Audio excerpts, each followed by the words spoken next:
Mic number 5 سے سوال کریں. Assalamu alaikum, sir. I am a Hindu. My name is Supriya Patil. My question is that I believe that there is only one God. But as we have been brought up like from the childhood that we have to worship in front of the idols. But there's a good belief in my heart that there is no other God, but there is only one God. And as the Muslims believe, Islam says that there is only the one concept of God. So is it like different if we just bow down in front of the idols, but there is the faith in and belief in the heart that there is only one God? And where in the Vedas is it written that we have to follow the Quran, the Holy Quran? Because if we follow the Vedas, then we can't follow on the path of Islam. So where is it in the Vedas that we have to follow the Holy Quran, like to be in the similarities? بہن نے 2 سوال کیا ہے. پہلا سوال کہ وہ مانتی ہے کہ خدا ایک ہے لیکن وہ دل میں مانتی ایک لیکن کرتی ہے سجدہ مورتی کو. تو کیا یہ جائز ہے؟ میں کہوں گا میرے والد سے، میں آپ کو والد مانتا ہوں، ٹھیک ہے، لیکن دوسرے آدمی کو بولتا ہے تو میرا پتا ہے. دوسری عورت کو کہتا ہوں کہ تو میری والدہ ہے، تو میری ماتا ہے، اور میری ماتا کو میں پوچھتا بھی نہیں ہوں، اس کے منہ دیکھتا بھی نہیں ہوں، تو کیا میری ماتا مجھ سے خوش رہیں گی؟ اگر آپ مانتے ایک خدا تو صحیح خدا کی عبادت کرو، صحیح خدا کو سجدہ کرو. غلط خدا کی عبادت کرنا شرک ہے. قرآن میں لکھا ہے سورہ نساء سورہ نمبر 4 آیت نمبر 48 اور سورہ نساء سورہ نمبر 4 آیت نمبر 116 میں لکھا ہے کہ اللہ تعالیٰ چاہے تو کوئی بھی گناہ معاف کر سکتا ہے لیکن شرک کبھی بھی نہیں معاف کریں گا. یہ وید میں بھی لکھا ہے. وید میں لکھا ہے Yajurveda chapter number 32 Mantra number 3 میں نہ تس پرتیما استی، وہ خدا کی کوئی بھی پرتیما نہیں ہے. پرتیما سنسکرت میں اس کی معنی ہوتی ہے سب کچھ کے، فوٹوگراف، سکلپچر، آئیڈل، سارے چیز کو سمیٹتا ہے پرتیما کی معنی. اس خدا کا نہ کوئی عکس ہے، نہ کوئی مورتی ہے، نہ کوئی تصویر ہے.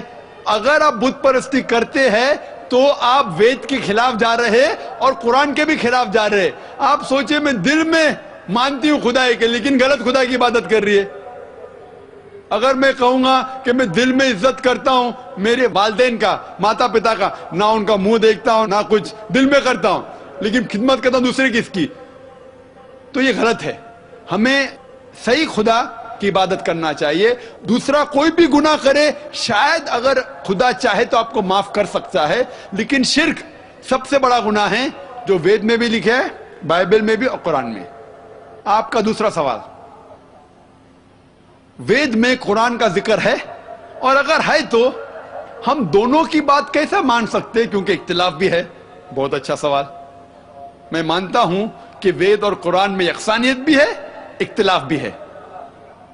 اگر آپ کے پاس 10 پوائنٹس ہے، 10 چیز ہے، 10 چیز میں آپ مانتے، میں 10 چیز میں مانتا ہوں. اگر 5 چیزیں ملتے جھلتے ہیں تو جو چیز ملتے جھلتے کم از کم اس کے اوپر تو ہم عمل کریں. جو اختلاف ہے بعد میں ڈسکس کریں گے آپ سے کہ میں سے. تعالوا الی کلمۃ سواء بینکم، آؤ ہم اس بات کی طرف جہاں پر ہم یکساں ہے. تو میں یہ کہتا ہوں بہن سے کہ کم از کم جو وید اور قرآن میں یکساں ہے اس کے اوپر تو عمل کرو. پورے وید اور پورے قرآن پہ آپ عمل کر ہی نہیں سکتے. یہ جو لوگ انٹرفیت ڈائلاگ کرتے ہیں نا کہ ہندوازم بھی صحیح، ہندو دھرم بھی صحیح، عیسائی بھی صحیح اور اسلام بھی صحیح، یہ لوگ کو بیوقوف بنا رہے. اگر سوال ہوتا ہے کہ 2 + 2 = 3، 2 + 2 = 4، 2 + 2 = 5، یہ کچھ میتھمیٹکس ہے؟ یہ جانتے ہی نہیں دھرم کے بارے میں. میں یہ کہہ رہا ہوں جو یکساں ہے. تو آپ کے وید میں لکھا ہوا ہے کہ ایک آخری پیغمبر آئے گا، انتم رشی، جس کا نام محمد صلی اللہ علیہ وسلم ہے. وہ ایک پیغام کو لے کے آئے گا جو قرآن کا ذکر ہے وید میں، محمد صلی اللہ علیہ وسلم کا ذکر ہے.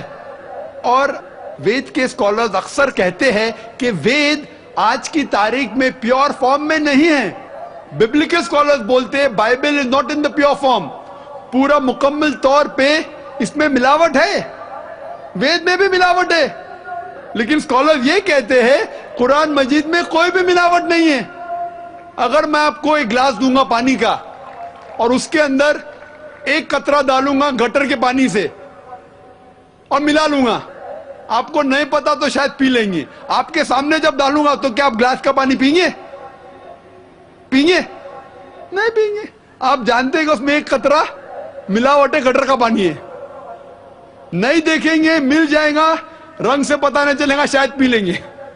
جب پتہ لگ گیا تو کون پئے گا؟ اسی طریقے سے یہ واحد کتاب ہے جو کبھی بدلی نہیں جا سکتی, کیونکہ خدا نے خود کہا اس کتاب کے اندر سورہ ہجر میں سورہ نمبر 15 آیت نمبر 9 میں کہ ہم نے یہ کتاب نازل کی قرآن شریف اور ہم اس کی حفاظت کریں گے, اور اس کی حفاظت خدا کریں گا, ہم چاہے تو بھی بدل نہیں سکتے.